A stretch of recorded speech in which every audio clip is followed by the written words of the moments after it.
So with the USA missing the 2018 World Cup, everyone was calling for major overhaul with the U.S. national team program. Of course, there was no real change with the U.S. soccer president. Sunil Gulati stepped down and we plugged in his sidekick, Carlos Cordero. So no real change there, just doubling down on more of the same. We created this meaningless general manager position, now filled by Ernie Stewart, which is a position that doesn't exist in world soccer. It's just another layer of blame, layer of defense for the U.S. soccer leadership, the president and board, for if and when this 2018 type of calamity happens again. So you can first blame the coach, and now you can blame this general manager guy if things go wrong. And the leadership at U.S. soccer doesn't need to be held accountable. So no real change there with that general manager position. And then, of course, hiring a new manager. Everyone's expecting a manager to come in and work wonders here. Even if you had Jose Mourinho or Pep Guardiola walk in here, it would only help you marginally. It would not change the fortunes of the U.S. national team program in a meaningful way, or would not make us into a quarterfinal, semifinal type of contender in future World Cups. You look at our talent pool, we are static, or we've regressed in comparison to the last few cycles here in U.S. soccer. If you think back to 2002, 2004, you would have thought by 2018, 2020, we would be legit by now. But when you look at our talent pipeline today, it's really less barren, or it's really more barren than it was in previous cycles. And there's this new manufactured hype of, we're going to completely kick out these old veterans and bring in a bunch of national team groups that are full of young kids, kids in their late teens, early 20s.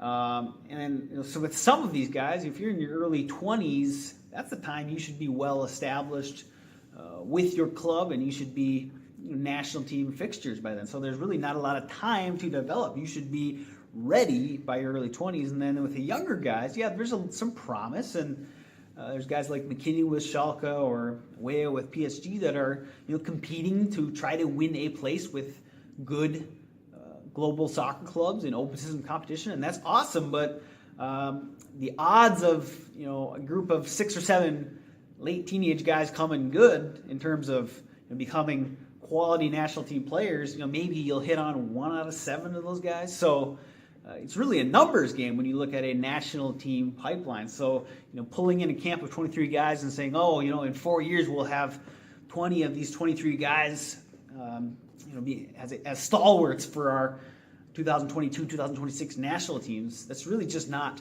realistic. So the cupboard is very bare for this U.S. national team program. And can you honestly say that this cycle, this next group of guys, is better than the previous cycles with Donovan, Dempsey, Altidore, Bradley, guys like that? And those guys weren't great, but these guys, don't really look like they'll be much better yet. And yes, we hope we'll be proven wrong. We hope these guys emerge, especially the guys who are in open system competition and who can develop to their maximum potential because they're not in MLS and they're in real development environments. Yes, we hope they can improve and help our national team program, but we cannot believe in these false overhype smokescreens. It's okay to be excited about the future. It's okay to look to the future, try to build for the future, but let's not pretend that everything's fine. We just needed to, get an old group out of the way and get a new group integrated into the national team. We have problems that go right to the very heart of our U.S. Soccer Federation. It is compromised and operating in the interests of one business in U.S. soccer, and that is MLS and its marketing arm, Soccer United Marketing. All decisions by this current USSF Federation are geared to the business plan of this MLS company, and that's completely corrupt. They should be fighting for the interests of all people and clubs in U.S. soccer, and that means opening the U.S. soccer ecosystem with promotion relegation, using the U.S. soccer divisional sanctions for open leagues only so that independent clubs can compete on a level playing field and win their place based on merit.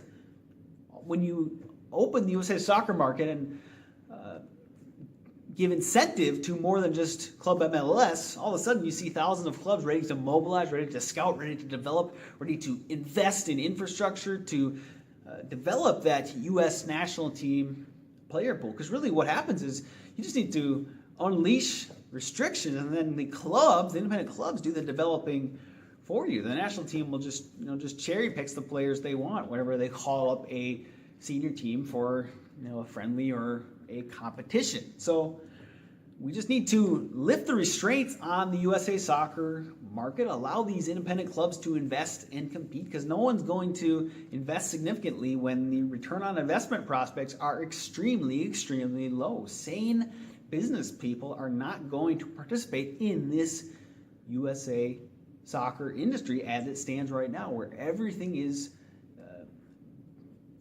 done to cater to the business plan of MLS. They are protected, insulated from competition. That's not how it should be. The English FA doesn't give market insulation to Manchester United. The Spanish Federation doesn't give insulation to FC Barcelona. They have to compete with everyone else. It doesn't matter if you're in Division 10 or Division 1. You matter just as much as a soccer club. So we need to get to the heart of the matter and really change things from inside our U.S. Soccer Federation. They need to start operating in a manner that benefits all USA Soccer constituents and not just one single MLS company. If they won't do the job, we need an alternate federation. People in clubs need to come together and form a nonprofit that seeks representation under FIFA, and then FIFA can pull U.S. Soccer's sanction and recognize the new USA Soccer Federation to replace it. It's really that simple. Either USSF reforms or we get a new federation. So the future is not bright with U.S. Soccer, but we need to pull the plug completely. We need to turn this thing upside down, create real change, open the ecosystem so that America's entrepreneurs, coaches, talent developers, administrators can get to work and really fill this pipeline. And then American soccer and our U.S. national team can reach its massive, massive potential. So if you like this video, make sure to share it out across social media and also subscribe right here to my channel, and make sure to hit the like button below. And I'll talk to you soon.